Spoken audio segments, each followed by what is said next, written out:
하나님 말씀 받겠습니다. 하나님 말씀 신약 성경 야고보서 1장 2절부터 4절까지 말씀입니다. 하나님 말씀 야고보서 1장 2절부터 4절까지 말씀.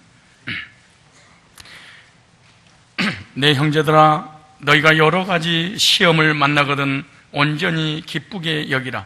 이는 너희 믿음의 시련이 인내를 만들어내는 줄 너희가 알미라. 인내를 온전히 이루라. 이는 너희로 온전하고 구비하여 조금도 부족함이 없게 하려 함이라. 아멘. 오늘 본문 말씀을 중심해서 고난을 대처하는 방법이라는 제목으로 말씀을 증거할 때 고난을 꼭 이기시고 승리하시기를 바랍니다. 저번 시간 이어서 고난을 대처하는 방법, 원리들을 몇 가지 더 다음 주까지 소개를 그렇게 하려고 합니다. 우리의 인생 가운데 살아가면서 크고 작은 고난들이 있습니다. 이 크고 작은 고난들은 예수 믿는 사람이든 믿지 않는 사람들이든 관계없이 다 고난을 겪으며 살아가게 되는 것입니다. 예수 안 믿는 사람은 고난이 크고 예수 믿는 사람은 고난이 피해가고 그런 것은 없습니다. 예수 믿고 구원받아서 특별 은총을 제한 모든 것은 이 땅에 살아가는 삶이기 때문에 일반 은총들인데 그 일반 은총과 관계된 모든 삶의 축복과 고난은 신자나 불신자나 동일하게 주어집니다.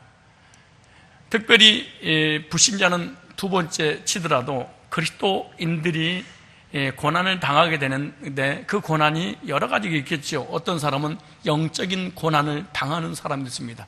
영적인 고난을 당하는 사람들은 신앙의 방황을 크게 하는 사람들입니다. 어떤 사람들은 정신적인 고통을 받습니다. 그것은 바로 우울증이나 불면증에 시달리면서 많은 고통을 받기도 하지요. 어떤 사람은 육신의 질병 때문에 너무나 많은 이 고통으로 괴로워하는 그런 사람도 있습니다. 어떤 사람은 물질 때문에 계속해서 그 가난으로부터 해방받고자 몸부림치는 그런 고통도, 그런 고난도 있습니다. 어떤 사람들은 어떤 여러 가지 환경으로 인한 고난을 겪는 사람들도 있습니다. 그러나 그리스도인들에게 오는 고난은 우연히 오는 것은 결코 아닙니다. 불신자에게 오는 고난은 어찌 된다 할지라도 그리스도인, 즉 하나님을 믿는 하나님의 백성들에게 오는 고난은 우연이 아닙니다. 하나님의 계획이고 하나님의 섭리 가운데 고난을 겪게 되는 것입니다. 하나님의 계획이란 말은 무슨 말이냐면 만세전에 나를 향하신 하나님의 뜻이 있었는데 그 뜻을 우리의 삶 가운데 이루시는 것을 하나님의 섭리 이렇게 말합니다. 그러므로 우리의 삶 가운데 오는 그리스도인에게 당하는 모든 고난은 하나님께서 허락하신 그런 고난입니다. 그러므로 이런 그리스도인들이 고난을 당할 때 그 고난 가운데 어떤 태도를 가져야 하는가, 이것은 참으로 중요합니다. 그 고난이 왔을 때 하나님과 하나님의 계획과 섭리를 믿고 그때 내가 하나님을 향하여 어떠한 태도를 가졌느냐에 따라서 그 결과가 결정이 되기 때문에 저와 여러분들은 이 고난이 왔을 때 분명한 영적 원리를 알고 그리고 그 영적 원리를 적용하기만 하면 이 고난을 잘 대처하게 될 줄로 믿습니다. 야고보서 1장 2절을 보니까 내 형제들아, 예수 믿고 구원받은 성도를 형제라 이렇게 말합니다. 형제들아, 너희가 여러 가지 시험을 만나거든. 시험 같은 말입니다. 여러 가지, 그러니까 한두 가지가 아니라 여러 가지 시련을 만나거든. 온전히 기쁘게 여기라. 시련이 뭐해라? 기뻐해라. 이는 기뻐해야 될 그 이유는 너희 믿음의 시련이 인내를 만들어내는 줄 너희가 알미라. 하나님을 믿는 믿음을 소유한 자에게 시련이 오는데 이 시련을 성경에 보니까 믿음의 시련 이렇게 말합니다. 따라서 해볼래요? 믿음의 시련. 무슨 말이냐? 믿음 있는 사람에게만 오는 것이 바로 시련. 믿음 있는 사람에게만 해당되는 것을 시련. 근데 구원파라든가 이런 이 방종주의는 시련이 없다고 합니다. 시련이 왜 오느냐? 바로 죄 때문에 오는 것입니다. 죄는 징계가 있습니다. 그러나 율법의 폐획 때문에 징계가 없고 고난이 없다고 하는 것을 이단으로 하는 것입니다. 그러나 하나님의 아들 예수님 믿어서 구원받았고 구원받은 사람은 천국의 문제는 해결됐지만 율법이 살아있기 때문에 언제든지 우리가 죄를 짓게 되면 그 율법이 우리를 징계하고 양심의 가책을 받고 그리고 하나님께서 고난 가운데 인도하신다는 사실을 저와 여러분이 알아야 됩니다. 혹시 저와 여러분들이 믿음을 가졌는데 시련이 왔다. 그 시련이 왔다면 기뻐하시고 인내하시기 바랍니다. 왜냐? 믿음이 있다는 증거이기 때문에 그런 것입니다. 온전한 믿음이 있는가를 주님께서 테스트하기 때문에 시련을 허락하신다. 그러므로 시련을 만나거든 온전히 인내하고 기뻐하십시오. 왜냐하면 첫째, 하나님이 주신 시련이나 하나님이 주신 시험에는 반드시 그 기간이 정해져 있기 때문에 인내하시고 기뻐해야 됩니다. 하나님께서 우리에게 주시는 건 저주가 아니고 징계입니다. 하나님이 주신 저주는 끝이 없습니다. 끝이 나지 않습니다. 그러나 구원받은 하나님 백성들에게 주는 고난과 징계는 기간이 정해져 있습니다. 그러므로 시련은 반드시 그 기간이 있는데 우리가 구원받았다면, 우리가 하나님 백성이라면, 우리가 하나님의 자녀라면, 우리가 죄사함 받았다면, 우리가 영생 얻었다는 확신이 있다면, 그리고 우리가 하나님을 향하여 분명한 믿음과 말씀과 비전을 가진 적이 있다면 우리에게 닥친 시련이 하나님께 주신 징계라면, 우리들이 당하는 시련이 믿음의 시련이라면 하나님께서 주시는 징계의 시련은 반드시 끝이 있다. 반드시 기간이 정해져 있다. 한없이 징계가 계속되는 것이 아니고, 그래서 성경에 고난받은 사람들이 나오는데 계속된 것이 아니었어요. 하나님께서 어떤 사람을 선택하고 그 사람을 하나님 겸손하게 쓰시려고 할 때는 징계를 주시는데 기간을 딱 너는 1년, 너는 2년, 너는 3년, 너는 5년, 너는 10년, 몇 년 딱 정해놓고 고난을 주시고 그 고난을 통과하면 하나님 복을 주시는 거예요. 예를 들어서 성경을 찾아볼까요? 다니엘서 4장 한번 찾아보세요. 다니엘서 4장. 영적인 원리를 알면 우리의 삶 가운데 고난이 왔을 때 아주 지혜롭게 대처하고 우리가 믿음으로 넉넉하게 승리하는 것입니다. 알면 이깁니다. 모르면 당하는 것입니다. 다니엘서 4장 25절입니다. 25절에 왕이 사람에게서 쫓겨나서, 잘 보세요. 사람들이 나를 은따시키고 왕따를 시킨다. 징계입니다. 고난입니다. 잘 보세요. 왕이 사람에게서 쫓겨나 들짐승과 함께 거하며 소처럼 풀을 먹으며 하늘 이슬에 젖을 것이요 이와 같이 7대를 지나 7년입니다. 그때 지기 높으신 자가 인간 나를 다스리시며 자기 뜻대로 그걸 누구에게든지 주시는 줄을 아시리라. 이 모든 일이 다 나 느부갓네살 왕에게 임하였느니라. 자기가 자기 자신에 대한 신앙 고백입니다. 그래서 32절에 네가 사람에게 쫓겨나서 들짐승과 함께 거하며 소처럼 풀어 먹을 것이요 이와 같이 7대를 지내서 하나님이 7년만 징계 주기로 딱 정해놓고 고난을 주셨어. 보세요. 얼마나 감사하고 감격스럽고 기대스러운 말씀입니까? 계속해서 고난의 끝이 안 보인다면 이건 얼마나 고통스럽고 불행한 일이겠어요. 우리 엄마가 나를 때리는데 끝이 없이 때려버려요. 전쟁이 났는데 끝이 안 보여. 물질이 어려움이 왔는데 끝이 안 보여. 사고 나는데 끝이 없이 사고가 나. 이건 저주지요. 근데 뭐라고 하는가? 이와 같이 7대를 지나 지극히 높으신 자가 인간 나를 다스리시며 자기 뜻대로 그거 누구에게 주시는 줄을 알기까지 아리라. 고난이 언제 끝나냐? 하나님 주권이 믿어질 때까지. 벌써 33절에 그 동시에 이 일이 나 느부갓네살왕의 응함으로 내가 사람에게 쫓겨나서 소처럼 풀을 먹으며 왕이 교만하니까 하나님 낮췄어. 어떻게? 소의 마음을 가졌어. 참 신기하죠.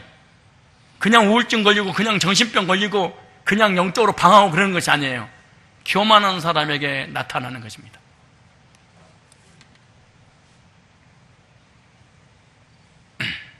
어떤 사람에게? 교만한 사람에게.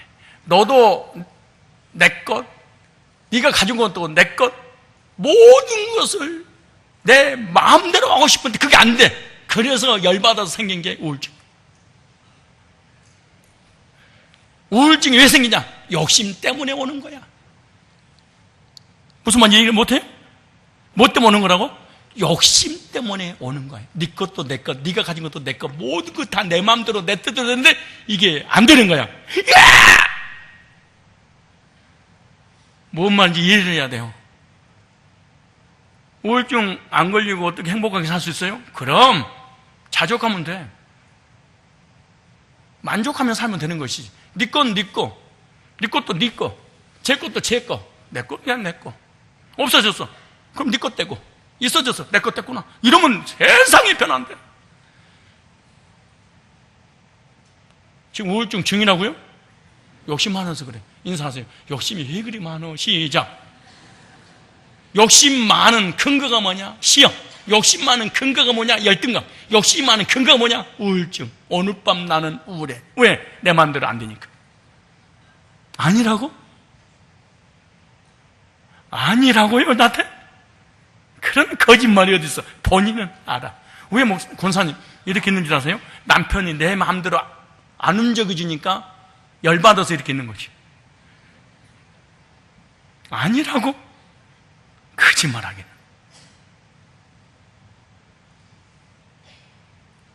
보세요. 33절에 그 동시에 이 일이 나 느부갓네살 응함으로 내가 사람이 쫓겨나 소처럼 풀어먹으며 몸이 하늘 이슬을 줬고 머리털 독수리털과 같았고 손톱도 새 발톱과 같았느니라. 느부갓네살 왕이 교만함으로 정신병을 소처럼 풀어먹으며 7년 동안 정신병자가 돼버렸어. 왜 이렇게 잘 먹고 잘 사는 나라에서 우울증이 많이 걸리지 아세요? 더 많이 먹고 더 많이 가지려고 그래서 그런 거야. 이게 사람인데 소처럼 행동을 해. 신기하잖아요? 몸은 사람인데 생각이 소라는 생각이 드는 거야. 그래서 소처럼 행동하는 거예요. 몸은 사람인데 자기가 개 같아. 그러니까 개 같은 행동을 하는 거야. 응? 이걸 전문 용어로 엔칸트로피 병이라는 병인데, 이게 엔간만은 걸리지 말아야 된다. 그런 병이 엔칸트로피 병이야. 이 병이 걸리면 어떤 일이 벌어지냐? 몸은 남자인데 생각이 여자야. 여자니까 남자를 좋아해. 겉으로는 남자끼리 만났는데 속에서는 모르면 이성끼리 만난 거야. 이해가죠? 이걸 동성애라 그래. 응? 아니라고? 지금 자기는 고추로 달렸는데 자기 마음속에는 무슨 생각? 나는 여자야 그래. 그러니까 마음이 여자니까 누구를 좋아해야 돼? 남자를. 근데 우리 보기에는 뭐야? 둘 다 남자야. 근데 그 사람 보기에는 뭐야? 뭘로 보이는 거예요? 이성으로 보이는 거야. 몸은 여자인데 생각이 뭐야? 남자야. 그러니까 누구를 좋아해야 돼? 여자를. 이걸 동성애라고 그래. 이걸 정신병이라고 그렇게 말해. 혹시 여기 또 동성애 있는 사람 있으면은 목사님 그런 게 되겠어요. 그러게 맞아요. 맞아. 왜 이런 일이 벌어지냐? 하나님을 부인하게. 왜 이런 일이 벌어지냐? 교만하니까. 왜 이런 일이 벌어지냐? 욕심이 많으니까. 왜 이런 일이 벌어지냐? 자기밖에 모르니까. 왜 이런 일이 벌어지냐? 내 마음 내 뜻대로 다 이루려고 하니까. 이게 안 돼. 아니라고 반박하고 싶다 그 말이에요, 나한테 지금?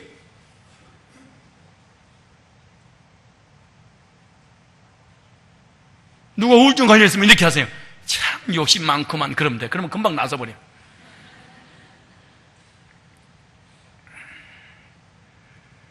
그런데 하나님이 계속 우울증 걸리고 정신병 걸리고 이렇게 하는 게 아니야. 언제 돌아오냐? 사람이 언제 정상이 되느냐? 그 말이잖아요. 보세요. 4장 34절이에요. 4장 34절에.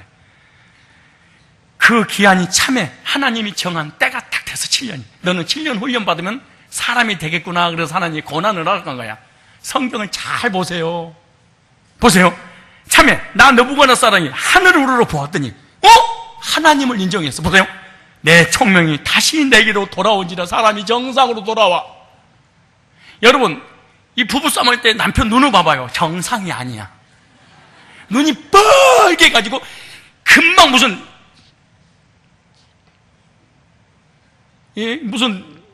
연장이라도 있으면 당장 큰 사고를 저질릴 것 같은 그때는 눈을 마주치지 말고 도망쳐야 돼. 괜히 껍죽거리다가 단명해. 남편이 화날 때는 살짝 피하는 게 좋아. 덤벼들다가 괜히 이 눈 없어지고 저 눈 없어지고 이 다리 없어지고 저 다리 없어지지 말고. 왜? 정상이 아니기 때문에. 왜 정상이 아니냐? 아내들 주신 하나님 안 믿어. 남편을 주신 하나님 안 믿어. 자녀를 주신 하나님 안 믿어. 이 나라 백성이 됨을 안 믿어. 주권을 안 믿을 때 사람은 돌기 시작해. 즉 정상적인 삶을 못 살아. 사람이 교만하면 정상적인 삶을 못 살아. 가정생활, 직장생활, 교회생활, 내 인생을 사람답게 살지 못하고 비정상적인 삶을 살아. 볼까요? 내게로 돌아온지라. 예, 내가 지극히 높으시니 감사하며. 잘 보세요. 영생하는 자를 찬양하고 존경하였노니 그 권세는 영원한 권세요. 그 나라는 대대이르로다. 땅의 모든 거민을 없는 것 같이 여기심이 하늘의 군대에게 든지 땅의 거민에게 든지 그는 자기 뜻대로 행하시나 누가 그의 손을 금하든지 혹시 이르기를 네가 무엇을 하느냐 할지라고 없도다. 그 동시에 하나님의 절대적인 주권을 딱 인정하니까 내 총명이 내게 돌아오고 남자가 남자 되고 여자가 여자 되고 남편은 남편 되고 나는 나 되고 정상적인 삶을 살도록 되더라. 내게 총명이 내게 돌아오고 또 내 나라 영광이 되하여 내 영광 광명이 내게로 돌아오고 옛날에 물질 잃어버리고 다 회복되고 건강 다시 회복되고 가정이 회복되고 보세요. 또 나의 모사들과 간원들이 내게 조회하니 내가 내 나라에서 다시 새움을 입고 또 지극히 위세가 내게 더하더라. 그러므로 지금 나 느부갓네살 하늘을 왕을 찬양하며 칭송하며 존경하노니 그 일이 다 진실하고 그 행하심이 의로우심으로 무릇 교만하게 행하는 자를 능히 그가 낮추시라. 아하, 목사님, 나는 이렇게 막 몸이 안 좋아요? 왜 나는 이렇게 우울해요? 나는 왜 물질의 문제가 이렇게 심각해요? 하나님이 낮추십니다. 왜 낮추는 거예요? 너무 잘난 차니까. 너무 거만하고 교만하니까. 너보다 내가 많이 배우고 너보다 내가 더 많이 하고 내가 너보다 더 건강하고 늘 우월감에 충만한 이런 사람은 하나님이 낮추는데 왕이든 임금이든 대통령이 됐든 관계없이 하나님이 낮추는 날이에요. 언제 그럼 다시 정상으로 돌아오냐? 겸손하면. 목사님, 나는 잘 나가는 거 보니까 겸손한가 봐요? 그 자체가 교만한 거야. 언제 한 방 나갈지 아무도 몰라. 나는 그럴 수는 없어. 나는 안 아파야지. 안 아프다고 병이 안 찾아와요? 우리가 행복한 삶을 살기를 원한다면 하나님의 절대 주권을 인정함으로 겸손하면 평생 동안 영육간의 복을 받으며 살아갈 수 있어요. 정말로 뭔가 지식을 남보다 더 많이 알면, 성경을 누가 남보다 더 많이 알면, 물질을 다른 사람보다 더 많이 가지면은 나의 의지하고 전혀 관계없이 교만할 수밖에 없어. 그렇게 되어 있습니다. 그런데 감사하게도 하나님의 백성들에게는 뭐가 있어? 징계의 기간을 딱 정해놓고. 부모님이 자녀 때릴 때 말 안 들을 때리잖아요. 몇 대 맞을래? 옛날에는 10대 맞을래? 5대 맞을래? 그럼 5대 그러잖아요. 지금 너 10대 맞을래? 5대 맞을래? 그러면은 안 맞을래? 1.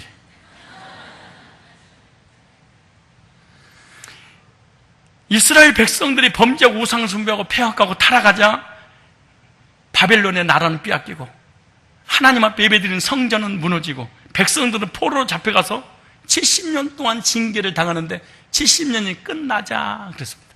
하나님이 회복시켜 주셨습니다. 욥도 구원받지 못한 상태에서 교회를 그렇게 열심히 다니고 기도하고 예배드리고 헌신하고 충성하고 봉사하고 생명을 걸고 구원도 안 받은 상태에서 하나님을 섬겨 이러다가 지옥 갈 것 같아. 그래서 하나님께서 욥에게 고난을 주셨어. 그 그 고난을 2년을 딱 정해놓고 너 2년이면 네 행위와 내 의로 구원받는 것이 아니라 하나님 앞에 돌아오겠구나. 그래서 2년 기간을 딱 줬어. 한번 찾아볼까요? 욥기서 5장 17절. 다음에 욥에 대해서 자세히 설명할 날 집회할 때 설명하겠지만 욥기서 5장 17절 보세요. 욥기서 5장 17절입니다. 볼지어다, 좀 보세요. 하나님께 징계받는 자에게는 복이 있나니 그런즉 너는 전능자의 경책을 업신여기지 말지니라. 하나님은 아프게 하시다가 싸매시며 상하게 하시다가 어떻게 하나니? 손으로 고치시나니. 그러니까 하나님이 고난을 주고 다시 고쳐버린대. 그러니까 하나님 어떤 분이냐? 병 주고 약 주고. 너 누가 하신 말씀이에요? 최초로 주님이 하신 말씀이에요. 왜 병 주는 거예요? 겸손하라고. 겸손하니까 하나님 다시 고쳐주시는 거야. 욥도 너무너무 하나님 믿는데 완전 율법주의자야. 완전 행위주의자입니다. 욥은 거듭난 사람이 아니에요. 단 한 번도 성경에서 욥이 거듭났다는 말이 없어. 그것도 우리 인간이 그냥 그렇게 막 해석해서 문제지. 근데 그 고난을 통해 나중에 창세기 욥기 42장에 드디어 주님을 인격적으로 복음으로 딱 만나. 그러니까 종이 아들로 딱 바뀌어버려. 다음에 설명할 날이 올 겁니다. 그러므로 하나님의 징계는 계속 되는 것이 아니라 정해진 기간이 있다. 하나님은 아프게 하시다가 어떻게? 싸매셔. 하나님의 징계는 끝이 있다는 원리를 안다면 우리는 인내하며 기뻐할 줄로 믿습니다. 고난의 터널이 계속 가는 것이 아니에요. 잠시 후면 고난의 터널에서 벗어날 가까운 거예요. 하나님을 바라보고 인내하십시오. 시편 42편 5절에 보니까 고난 가운데 이렇게 말씀하십니다. 내 영혼아, 네가 어찌하여 낭망하며 고난이 왔느냐? 낭망하며. 시편 42편 5절에요. 어찌하여 내 속에서 불안해하는고. 그래. 너는 하나님을 바라라. 그 얼굴에 도우심을 인하여 내가 오히려 찬송하리로다. 시편 123편 2절에 보니까 종의 눈이 그 상전의 손을, 여종의 눈이 그 주모의 손을 바람같이. 여러분 왜 이럴까요? 직장인들은요 한 달 동안 열심히 할 때 월급 받는 주인만 다 바라보고 있는 거야. 월급날만 기다려. 마찬가지로 고난 가운데 하나님만 바라보. 왜? 고난의 결제를 주님이 하셔야 되니까 그러는 거예요. 여호와 우리 하나님을 바라며 우리를 긍휼히 여기시기를 기다리리라. 호세아 12장 6절 말씀에도 그런즉 너희 하나님께로 돌아와서 인애와 공의를 지키며 항상 너희 하나님을 바라볼지어다. 하나님께서 주시는 징계와 시련은 반드시 기간이 있고 때가 있고 하나님은 딱 정해놨습니다. 우리가 아무리 아등바등 해도 그 때가 되지 않으면 안 풀리게 돼 있어요. 그러나 때가 되면 가만히 있어도 풀리게 돼 있는 거예요. 그래서 우리가 할 수 있는 일은 딱 하나예요. 기다릴 수밖에 없는 거예요. 엄마가 아이를 임신했어.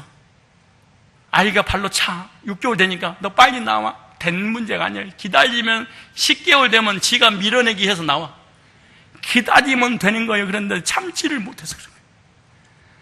야고보서 1장 4절 오늘 본문이 이렇게 말합니다. 인내를 온전히 이루라. 인내를 뭐 해라?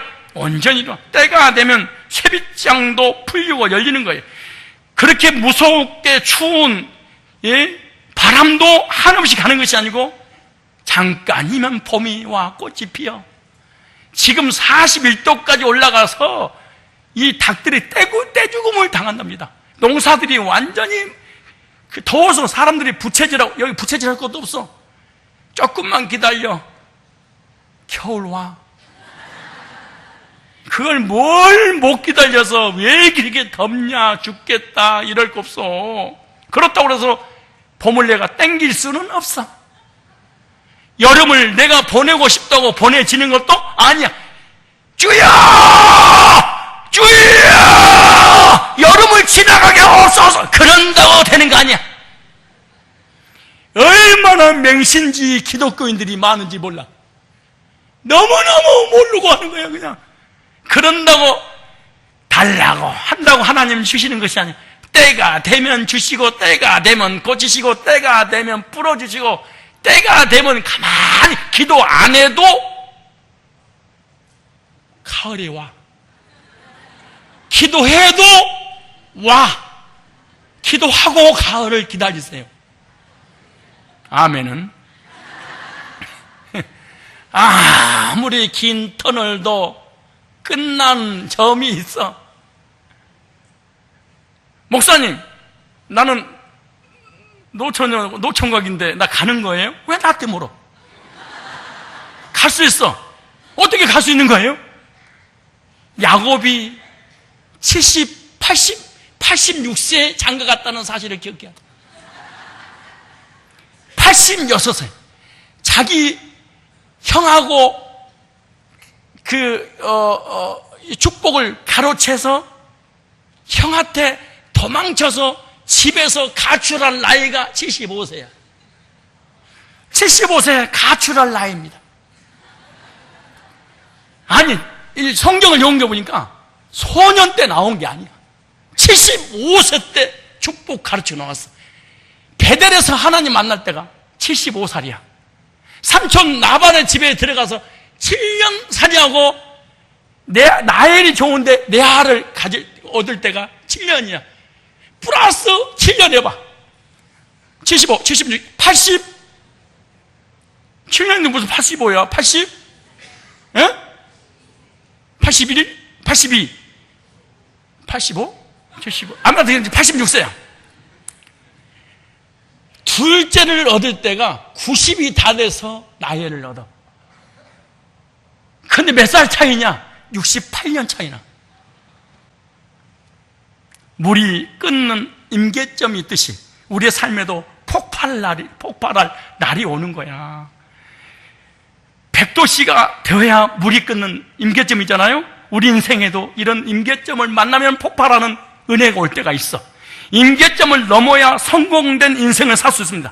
임계점을 통과해야지 그 분야에 달인이 되고 전문가가 되는 거예요. 정치, 경제, 문화, 사회, 종교, 스포츠 모든 분야에 있어서 성공된 사람은 한계를 극복했어. 임계점을 반드시 통과. 아침에 우리 일부 우리 집사님들 같이 커피를 마시려고 물을 끓이는데 보글보글 볶음이 볶음 나오더라고요. 그래서 집사님 부어 그랬더니 나한테 그러더라고. 목사님 기다리세요. 아직 덜 끓었습니다. 임계점이 있습니다. 공부하는 것도 임계점이라 있는 거야. 그 과정을 통과하면 그때부터 뭐가 보이기 시작하는 거야. 운동도 마찬가지, 살 빼는 것도 마찬가지야. 임계점을 통과해야 돼. 아니, 어머, 쟤 날씬한 거 너무 부러워. 그럼 지금 막 처먹어. 날씬한 사람 지금도 운동하고 있는데 저는 먹으면서 가만히 있으면서 나는 왜 살이 찌지 그래. 그런 모순이 어디가 있어? 안 먹는데 살이 찌겠어? 왜 그럼 이 사람이 살이 아니 지속해서 끊임없이 전심으로 일심으로 찌는 이유가 뭐냐? 운동하기가 귀찮아. 왜냐 그러면 이 몸이 상쾌하도록 만들 수 있는 어떤 임계점이 지나버리면 되는데 그 한계를 극복하지 못하는 거야. 그러니까 우리 몸이 요 모양 요뽕이 되는 거야. 궁뎅이가 튀어나오고 가슴이 배가지고 3층 천이고 막 그래가지고 온갖 거들로 쏴매고 막 이러면서 어머 나는 얼마 안 먹는 살이 이렇게 찌지? 이런 게 어디가 있어? 돼지 궁겨봐 살찌나 말 같은 소리 하지. 공부 한 개도 안 하면서 나는 왜 공부가 안 되지? 공부한 적도 없으면서 왜 나는 점수가 안 나오지? 이런 게 어디가 있어? 임계점을 반드시 극복을 해야 됩니다. 이와 같이 우리에게도 오는 고난이 계속되는 게 아니야. 우리 신앙에는요 하나님께서 훈련 기간이 끝나는 임계점을 주실 때가 있어. 그때까지 인내를 해야 돼. 하나님이 풀어주실 때가 있어요. 하나님이 풀어주시면 되는 거예요.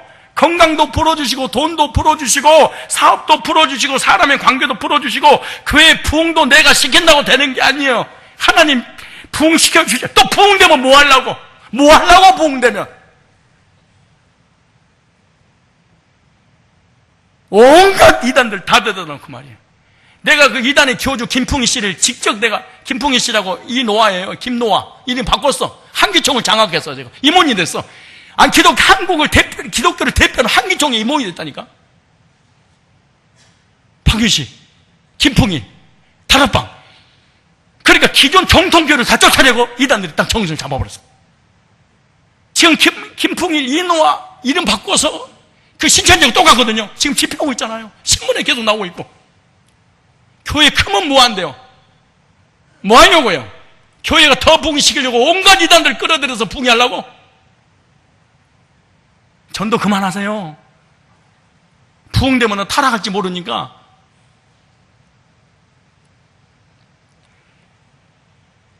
훈련이 안 되고 준비가 안 됐는데 돈을 주면 뭐 하시려고요?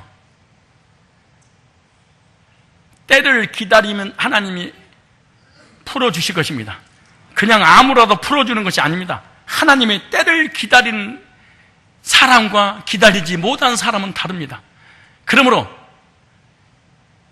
하나님의 징계 고난에는 기간이 있다. 이게 은혜예요. 고난이 없는 사람은 고난이 오기 전에 고난을 대처하는 영적 원리를 깨닫고, 고난이 온 사람은 영적 원리를 깨닫고 고난을 대처함으로 고난에 승리해서 하나님의 은혜와 복을 받아 누릴 줄 알아야 돼. 그럼 이거를 하려면 어떻게 해야 되나? 다음 시간에 시간이 없으니까. 두 번째, 시련을 만나고도 온전히 인내하고 기뻐해야 되는 이유가 뭐냐? 시련은 우리의 믿음을 온전하게 해준다 그랬어요. 즉 우리의 믿음을 갖춰주게 만든다는 거예요. 보세요. 1장 4절에 인내를 온전히 이루라. 이는 너희로 온전하고 구비하여 조금도 불순물 빼려고. 세상적이요, 정욕적이요, 이기적이요, 쾌락적이요, 마귀적이요, 세속적인 거, 내 욕심, 이기적 욕망, 이거를 불순물을 제거하려고 하나님이 훈련시킨다는 거야. 이게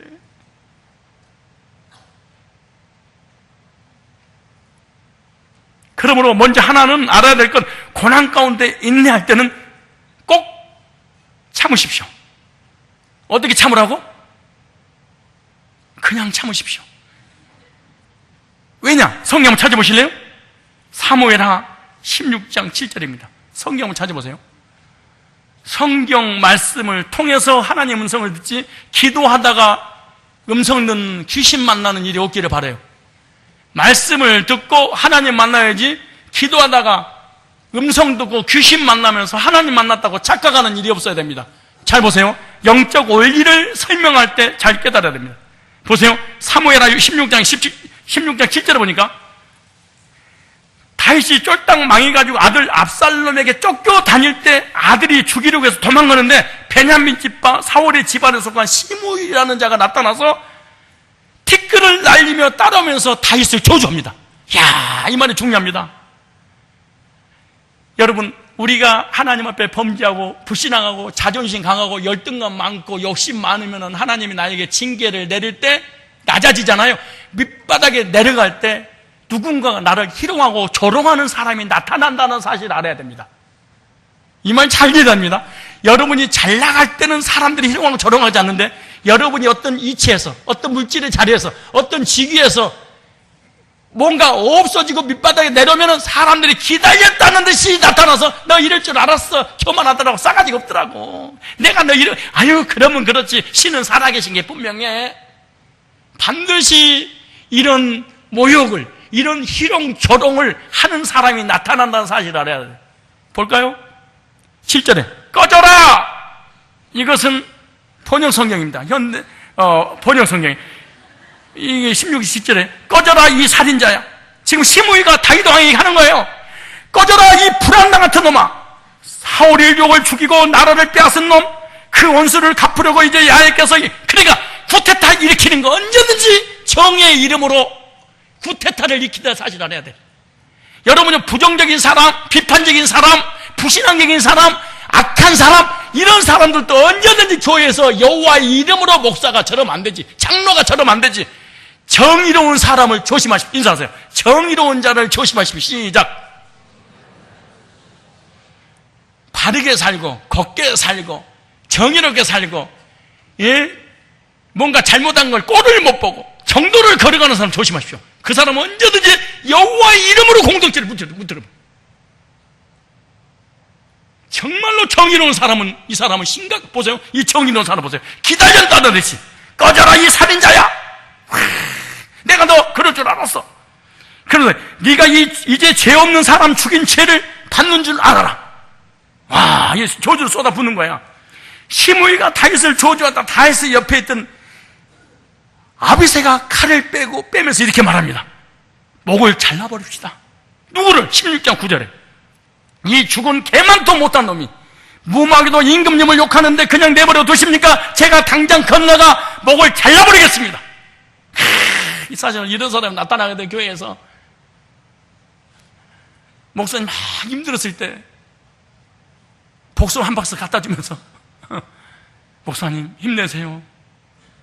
내가 가서 그냥 한번 먹여버릴까요? 누가 그러대. 거기 가서 들어 누워서 굴러버릴까요? 막 누가 그러시더라고.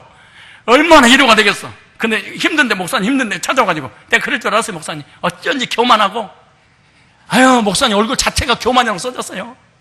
당연히 이런 고통을 당연한 거 아니겠어요? 이런 두 종류의 사람이 있을 거 아니에요? 근데 보세요. 당장 내가 이 시므의 모가지를 잘라버릴까요? 그랬더니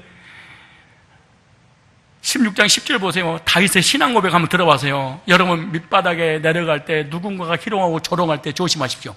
가서 싸우고 삼자 대면하고 흑백 논리를 하고 이겨버리지 마십시오. 다윗 좀 보십시오. 16장 10절에 내가 욕을 보는데 그대의 수로에 후손으로 한대야 무슨 상관이 있어. 야훼께서 나를 욕하라고 저 사람 보내신 것이라면 내가 어찌 감히 왜 이러시냐고 하겠소. 사무엘하 16장 11절에도 그럽니다. 나의 핏줄에서 태어난 친자식마저 나를 죽이려고 날뛰는 판에 베냐민 사람이야 더 말해 못하겠소. 야훼께서 시키신 일이니 욕하기 그냥 내버려 두시오. 엄청난 저주를 하고 욕을 하고 비방을 하는데 다윗이 그럽니다. 내버려 두시오.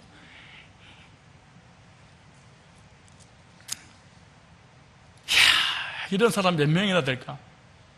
우리는 누가 상처를 주고 자존심 건들고 누가 나를 비방하면 내버려둬요?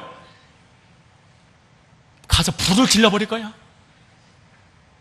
이게 구원이 아닙니다. 진짜 이건 믿음이 아니에요. 그냥 내버려 두시오. 혹시 야훼께서 보세요. 12절에 내가 당하는 이 비참한 꼴을 보시고 오늘 받는 이 저주 대신에 복을 내리실지 알겠어? 와.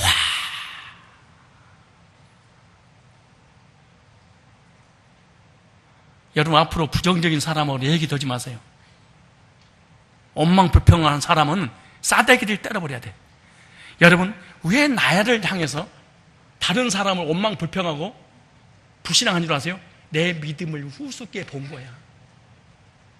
이제 알았죠? 내 믿음을 개만도 못한 믿음으로 볼 때 사람들이 사람 얘기를 하고 부정적인 얘기를 하는 거야.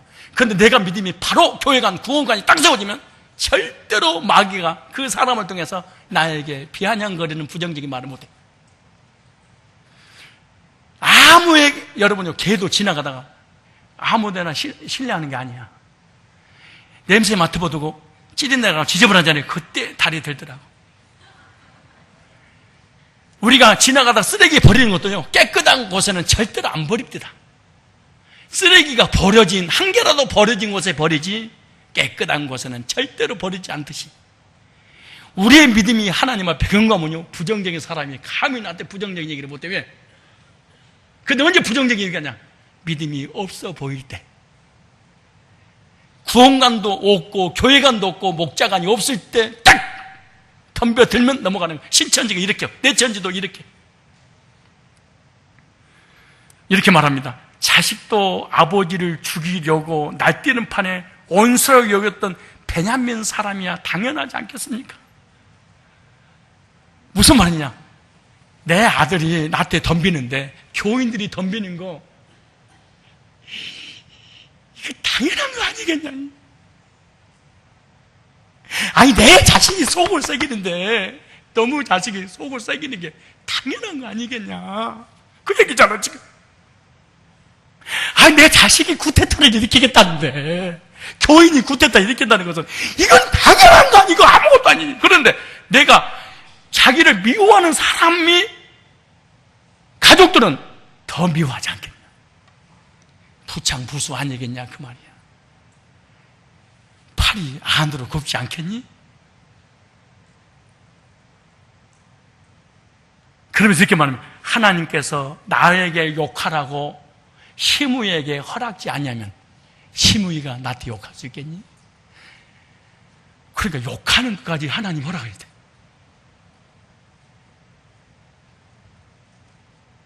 이게 가능한 일이에요? 그러니까 여러분들이 누군가를 저주하고 그런 것을 하나님이 악욕으로 그 사람 쓰고 있다는 거야.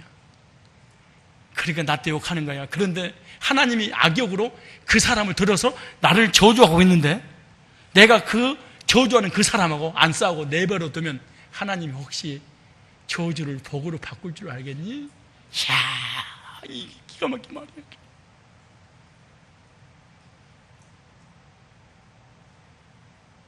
남편이 속삭이는데 아내가 가만히 있으면 그 속삭임이 축복으로 바뀔 줄 알겠니? 이걸 믿음이라고 그래. 기도하는 게 믿음이 아니고.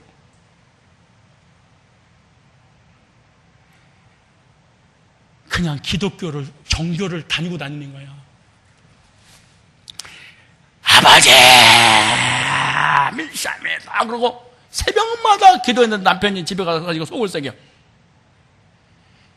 하나님을 믿겠습니다 그랬으면 남편이 속을 새겨도 가만두어야 돼. 믿음 따로, 속삭임 따로, 믿음 따로, 내가 해결하는 건 따로. 이게 무슨 믿음이야? 그래서 무슨 놈의 종교예요 그게? 나의 비참한 모습을 참고 있으면 하나님께서 저주를 축복으로 바뀌지 않겠니?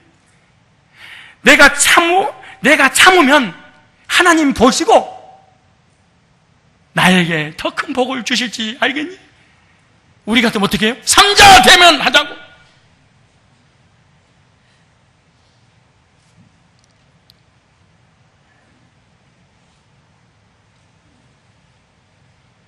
당신한테 내가 잘못된 게 뭐가 있어? 누가 그랬어? 데리고 와. 3시, 4시 나중에는 교인들 전명이 다 모여서 해야지. 켄터키 치킨 하우스 폭삭 암탉이 울면 집구석이 망한다고 평생 동안 안 되는 집구석 회의만 하고 자빠졌다고 늘. 시므이 따위가 저주를 하고 욕을 해서 왕이니까 충분히 죽일 수 있었지만 하나님께서 풀어주실 때까지 기다렸어. 이야, 멋있는 사람이다.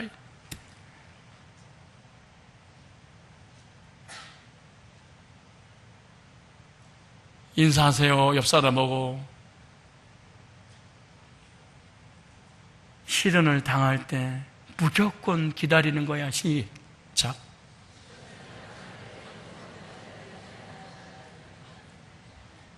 옛날에 우리 어르신들 고난이 오잖아요. 그러면은 이를 갈고 참더만. 우리 어머니들 옛날에 이렇게 때리더니 막 진짜 그냥. 근데 오늘 본문에는 이렇게 참지 말라는 거야. 기뻐함으로 인내하라 그래. 어떻게? 기뻐하며 기다리는 것이지 참아야 한다 기에 눈물로 보냅니다. 여자 일생, 이거는 그리스도인이 아니야.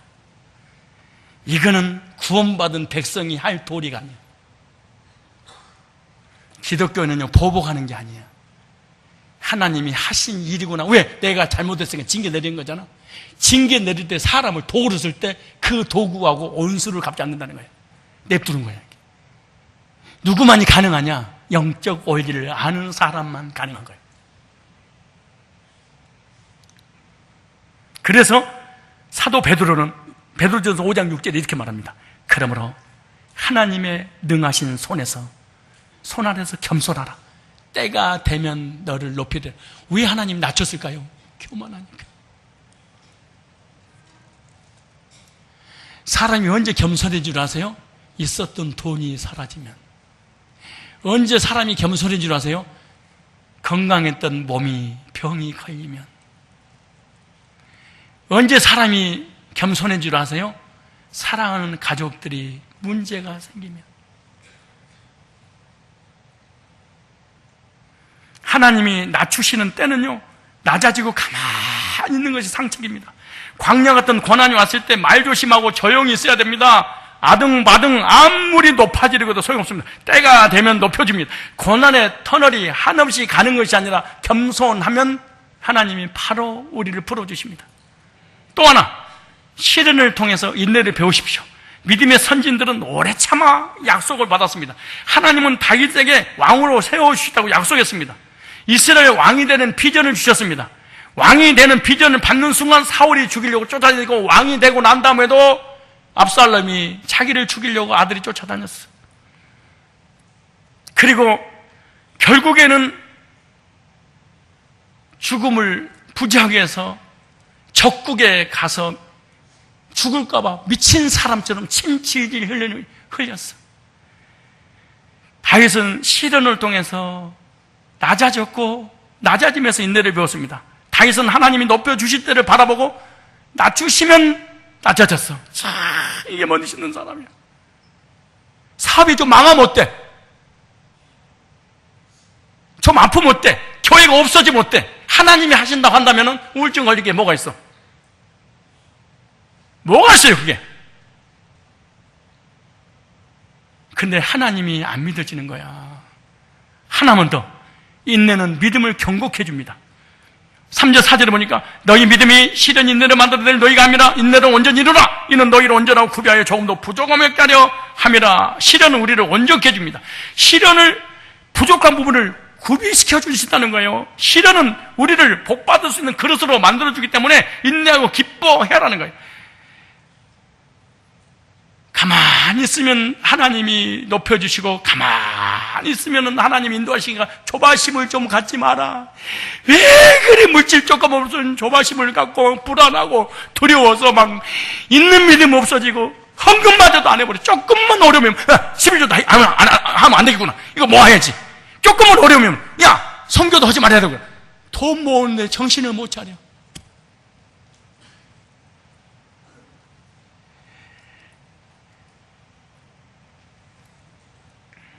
안 될 때는 참고 인내하는 것이 복입니다. 안 되는 것을 억지로 하려고 하면 더 안 됩니다. 안 될 때는 안 되는 거예요. 왜냐하면 하나님이 풀어주시고 열어주실 때가 아니기 때문에 그러는 거예요. 그러므로 인내를 온전히 이루시기를 바랍니다. 인내를 온전히 이루는 말은 눈이 열려서 무엇을 보고 알 때 가능한 거예요. 무슨 말이냐? 영적 원리를 알기 때문에 인내가 가능하다. 하나님의 때가 있습니다. 기다려야 됩니다.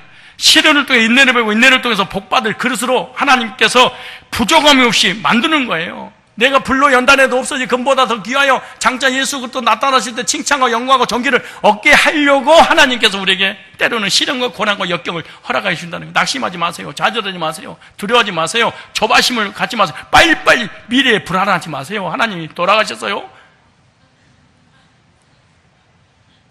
아니 여러분, 시련이 오면 그렇게 믿음 좋았던 사람이 하나님 돌아가신 것처럼 느껴져. 아니 하나님을 아무리 찾아보려고 해도 그 사람 속에 하나님을 못 찾겠어. 그게 무슨 믿음이에요?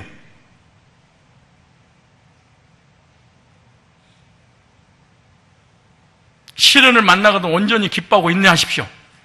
왜냐? 마지막 하나만 더 마치겠습니다. 하나님이 주신 시련에는 반드시 복이 보장됐습니다. 우리가 가장 좋아하는 거, 이거 안 하면 큰일 나잖아. 그래서 마지막 복이 보장, 이걸 조금만 기다리면은 뭐가 와? 뭘 복이 와? 가을이 온다니까. 조금만, 10분만 기다려. 지금 밥 하고 있어. 지금 나가면은 주일학교 애들이 먹고 있으니까 못 먹어. 줄 서 있어야 돼. 그러니까 앉아 있으려고. 이 시련을 조금만 기다려. 근데 내가 기다리려면 어떻게 해야 돼? 좀 있으면 밥 먹지. 이렇게 기다리는 것과. 왜 밥 안 줘? 왜 밥 안 줘? 이렇게 기다리는 건 다르지. 나는 교인들이 믿음이 썩 좋다고 하는 사람 딱 고난이 왔을 때 딱 보면 믿음이 썩 없어. 완전히 믿음이 썩었어. 하나님을 아무리 찾아보려고도 없어. 온갖 근심, 걱정, 조바심, 불안, 두려움, 미래적 불안, 미래적 조바심, 막 어떻게 해야 될지를 몰라. 그냥 나 떠니? 사시나무 떨듯이 떨어. 약간 이러신, 이번에 금메달 따는 골프맨 누구죠? 좀 풍성하신 분. 박인비. 야, 골프와 뚱뚱한 것은 비대하다. 이런 뜻이에요. 아니, 이번에 1, 2등, 1, 2, 3등이 전부 다 뚱뚱이. 여러분, 살찌세요. 풍성히 드시고 골프맨으로 나가셔야 됩니다. 내가 근데 그 사람 있잖아요. 야, 해제대 받고 그러더라도 표정이 안 바뀌더라고, 그 사람. 그리고 결정적인 순간에 버디를 하니까 갤러리들이 막 하루 종일 저질러 막 붙죠. 그래서 나이샤 막 이러더라고. 근데 공 딱 꺼내면서 다른 사람은 금메달 따니까 손을 들고 깡총깡총 뻘떡뻘떡 뛰는데 이 양반 금메달 따고 나네. 시종일관, 시종여일 변함이 없더만 그 사람 전부터 끝까지. 보기 한 번 하면은 보라고 덜덜덜 떨고 긴장을 하고. 아니, 예수 안 믿는 불신자도 자기 인생에 삶을 지키기 위해서 자기 자리를 그렇게 지키고 담대한데, 우리는 전능하신 창조주 하나님 믿는다고 기도할 때 그래. 전능하신 하나님, 전능하다며 창조주가 되신 하나님, 창조주라며 생사보고 주관한다며. 네가 주관한 것 같은데요.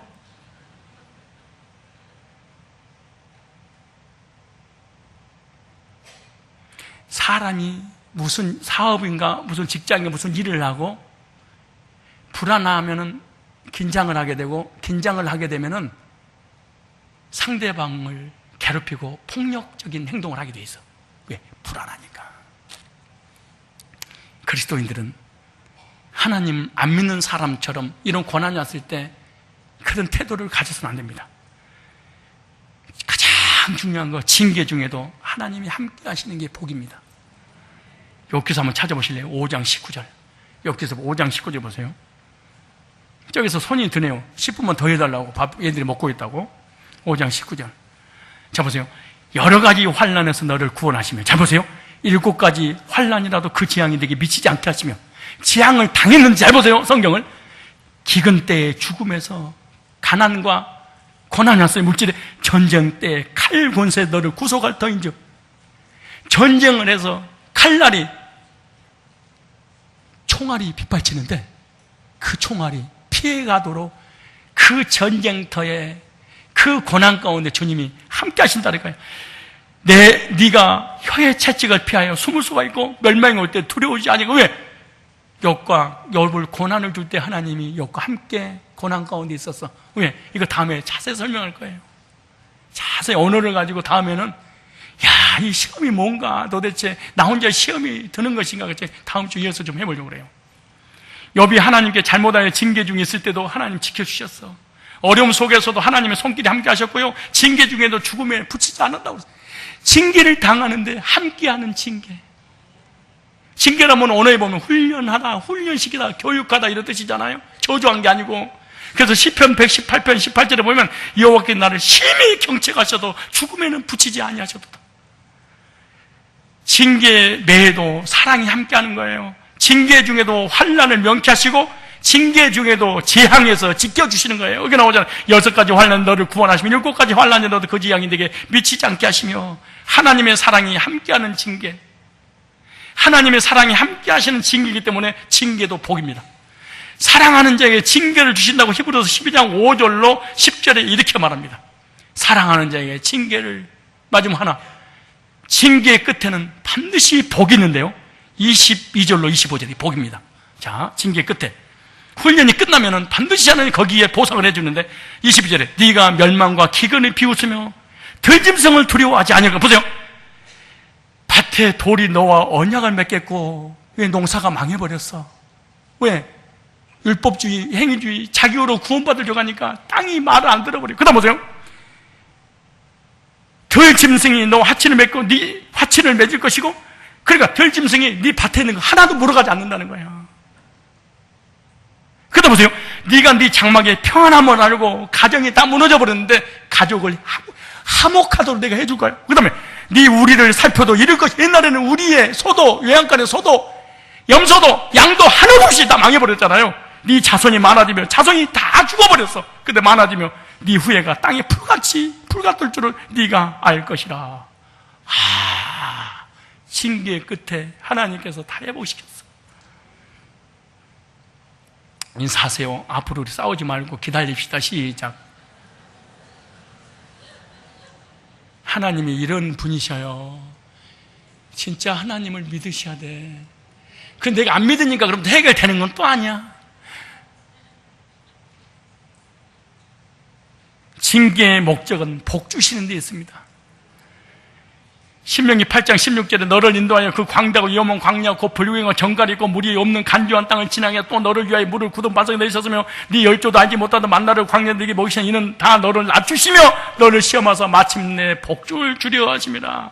징계를 통하여 교훈을 주시고 징계를 통하여 성장시키고 징계의 끝에는 복을 하나님 주신다는 거야. 그러므로 징계의 목적은요 결국 평강의 의의 열매를 맺어. 히브리서 12장 11절에 보니까 무릇 징계가 당시에는 즐거워 보이지 않고 슬퍼 보이나 후에 그로 말미암아 연달한 자에게는 의의 평강의 열매를 맺나니. 하나님 앞에 매를 맞고 징계가 끝난 사람의 특징 중 하나는 마음의 평안이야. 목사님 나는 마음에 평안이 없는데 두 가지입니다. 첫째 구원받지 못해서 그래. 둘째 구원받고 난 다음에 하나님의 징계가 아직 끝이 안 나서 평안이야. 구원받으면 첫째 평안이야. 구원받고 난 후에 나에게 징계가 끝나면 하나님과의 죄 문제 계산이 끝났기 때문에 훈련 기간이 끝나니까 하나님이 나를 복으로 보상을 해주는데 그게 평안이야. 그러므로 여러분이 평안이 없으면 구원 안 받은 사람을 1차적으로 해석하시고, 맞습니다. 내 말이 맞아요. 괜히 지옥 가서 껍질거리지 말고요.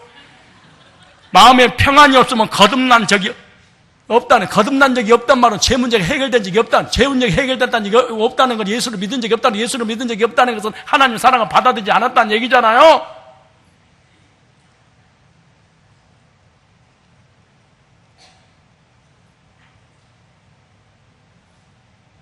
여러분 아내들이나 남편들 봐봐요. 평안 있는 남편 얼굴과 평안 없는 남편 얼굴, 평안이 없는 아내 얼굴 좀 봐봐. 서로가 얘기하세요. 당신 내가 보니까 안 된 것 같다요. 나 예수 믿는데요? 그는 그냥 예수라는 종교를 믿는 거지 예수님이 해결해 놓은 건 안 믿는 것 같구나. 하도 권사가 근시건경 염려하니까 불신자 남편이 있다가, 여보 하나님 믿는다며, 믿으면 좋다며, 그분 의지하고 제발 염려하지 말어, 내가 다 해결하니까. 그러면서 그 남편이 그러더래. 여호와를 믿으며 나를 믿으라. 아니 세상에 믿음 없는 집사 권사를 향해서 불신자 남편이 네가 믿는 하나님과 나를 믿으면 너에게 평안이 임할지어다 그러더래. 예수님의 이름으로 얼마나 기도를 하고 부르짖는데 평안만 없어. 뭐 종교가 이런 종교가 되겠어요.